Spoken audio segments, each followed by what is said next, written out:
नमो नारायणा। आज कार्तिक व्रत में दीपदान की महिमा सुनेंगे। स्त्रियों और पुरुषों ने जन्म से लेकर जो भी पाप कर्म किए हैं वह कार्तिक में दीपदान से नष्ट हो जाता है। इस विषय में यह प्राचीन कथा बड़े ही महत्व की है। प्राचीन काल में द्रविड़ देश में एक बुद्ध नामक ब्राह्मण रहता था। उसकी पत्नी बड़ी दुष्टा और दुराचारी थी।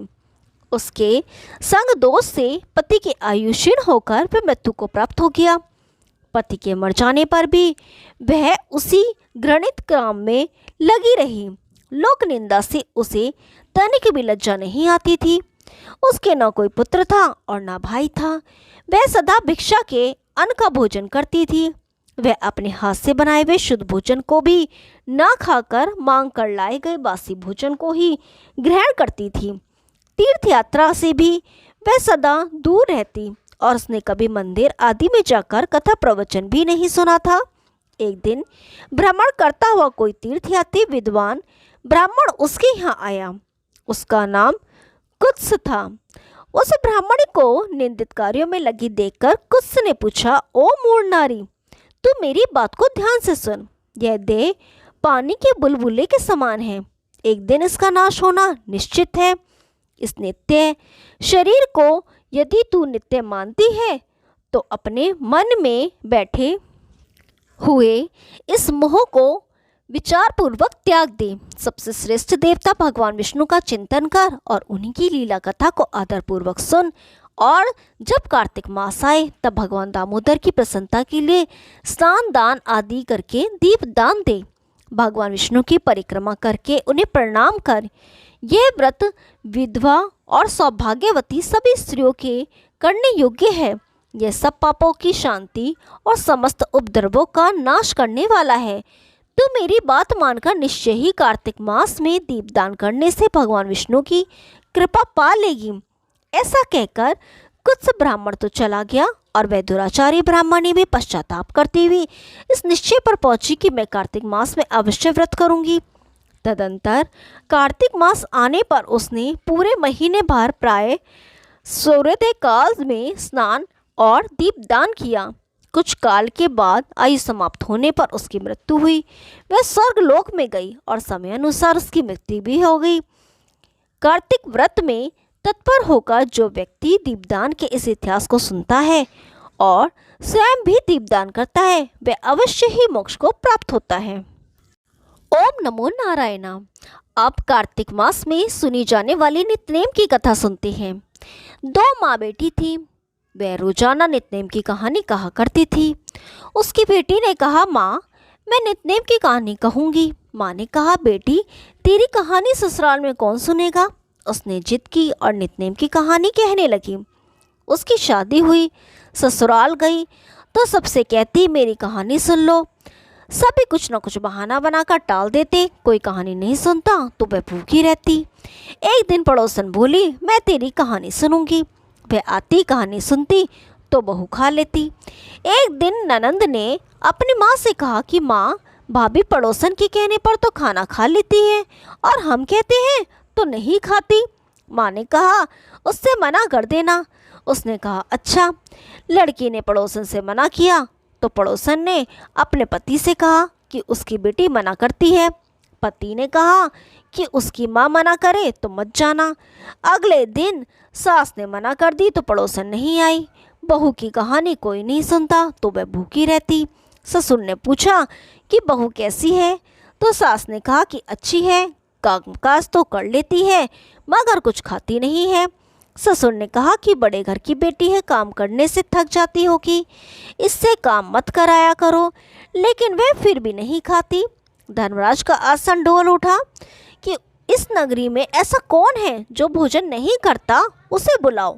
स्वर्ग से विमान आया तो सास बोली, मैं चलूं। तो बहू ने कहा, तुम्हें तो बहुत काम था, मेरी कहानी सुनने का समय नहीं था। जिठानी ने कहा तो कहने लगी कि तुम्हें तो मालिक का खाना बनाना था। नंद ने कहा तो कहने लगी, तुम्हें तो गुड्डे गुड़िया खेलने से फुर्सत ही नहीं थी। पड़ोसन बोली कि मैं चलूं तो बोली कि हाँ चलो, तुमने ही मेरी नित्यनेम की कहानी सुनी।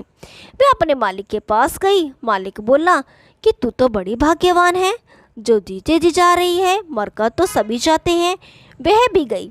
इसी तरह पास पड़ोस का सुख दुख सुनते सुनाते मिलजुल कर रहना चाहिए। ओम नमो नारायणा। अब कार्तिक मास महात्म का चौथा अध्याय सुनते हैं। नारद जी बोले, ऐसा कहकर भगवान विष्णु ने मछली का रूप धारण किया और विंध्याचल पर्वत पर तप कर रहे महर्षि कश्यप की अंजलि के जल में जा पहुँचे। महर्षि कश्यप ने दया करके उसे अपने कमंडल में रख लिया। जब उसने बड़ा रूप धारण किया तो उन्होंने उसे कुएं में डाल दिया। जब वह कुएं में भी ना समा सकी तो उन्होंने उसे तालाब में फेंक दिया। जब तालाब में भी ना आ सकी तो उन्होंने उसे समुद्र में डाल दिया। वह वहाँ भी बढ़ने लगी। फिर उस मत्स्य रूपी नारायण ने उस शंखासुर को मार डाला। तत्पश्चात शंख को हाथ में लेकर बद्री वन में आ पहुँचे। बद्री नारायण में आकर उन्होंने सब ऋषि व महर्षियों को बुलाकर आज्ञा दी कि पानी में इधर उधर फैले हुए वेदों को ढूंढो और उन्हें शीघ्र निकालकर मेरे पास लाओ। तब तक मैं देवताओं के साथ श्री प्रयागराज में ठहरा हूँ। इसके बाद सब ऋषि महर्षियों ने मिलकर सब बीजों सहित वेद मंत्रों को ढूंढ निकाला। उन वेदों में से जो जो भाग जिस जिस ऋषि को मिला वह उसी का हो गया। उस भाग के उसी दिन से वे ही ऋषि कहलाए। सब वेदों को लेकर ऋषि महर्षि प्रयागराज में आए और उन्होंने वे सब भगवान विष्णु व ब्रह्मा जी को समर्पित कर दिए। ब्रह्मा जी वेदों को पाकर बड़े प्रसन्न हुए। उन्होंने देवताओं और ऋषियों के साथ अश्वमेध यज्ञ किया। यज्ञ के अंत में देवता, गंधर्व, यक्ष, नाग भगवान विष्णु को दंडवत करके प्रार्थना करने लगे। देवताओं ने कहा, हे देव, हे जगन्नाथ, हे प्रभु, हमारी प्रार्थना सुनिए। हम लोगों के हर्ष का समय है, इसलिए आप हमें वरदान दीजिए। नष्ट हुए वेद पुनः श्री ब्रह्मा जी को प्राप्त हो गए हैं। हे लक्ष्मीपते, आपकी अनुकंपा से हम देवताओं को यज्ञ का भाग भी मिला है। ये स्थान आपके प्रसाद से आज पृथ्वी भर में सर्वप्रधान, पुण्य को बढ़ाने वाला, मुक्ति तथा भक्ति को प्रदान करने वाला हो। ब्रह्म हत्या आदि पापों का नाश करने वाला, परम पवित्र और अक्षय दान देने वाला हूँ। ये वरदान हमें दीजिए। भगवान विष्णु ने कहा, जो कुछ आप लोगों ने कहा है वह मेरा ही ध्येय है। जैसा आप लोगों ने कहा है, अब यह स्थान आज से ब्रह्म क्षेत्र के नाम से पुकारा जाएगा। इस स्थान पर गंगा जी व सूर्यपुत्री यमुना जी का संगम होगा। मैं श्री ब्रह्मा जी सहित यहाँ पर निवास करूँगा। यहाँ पर किया हुआ जप तप तथा दान महान फलदायक होगा। पहले जन्म में किए हुए पाप, ब्रह्म हत्या आदि भी इस तीर्थराज में स्नान करने से नष्ट हो जाएंगे। जो लोग अपने पिता आदि को यहाँ लाकर तर्पण व श्राद्ध करेंगे, उनके पिता मेरे स्वरूप को प्राप्त करेंगे। वह तीनों प्रकार की मुक्ति को प्राप्त करेंगे। मकर संक्रांति पर माघ मास में प्रातःकाल यहाँ आकर स्नान करने वालों के दर्शन मात्र से ही सब पाप मिट जाते हैं। ठीक उसी तरह जिस तरह सूर्य के तेज से अंधकार का नाश हो जाता है। हे मुनीश्वर, मेरे वचन ध्यान से सुनिए। मैं सर्वत्र व्याप्त रहता हुआ भी हमेशा बद्रीनारायण में निवास करता हूँ। सैकड़ों वर्ष तक किसी दूसरे स्थान पर तप करने का जो फल मिलता है, वही फल यहाँ एक दिन में मिल जाएगा। जो मनुष्य मेरे इस स्थान बद्रिकाश्रम का दर्शन करेंगे, वह जीवन मुक्त हो जाएंगे और उनके समस्त पाप नष्ट हो जाएंगे। सूची बोले, ऐसा कहकर भगवान विष्णु अंतर ध्यान हो गए और देवतागण भी अपने अंशों को वहीं छोड़कर चले गए।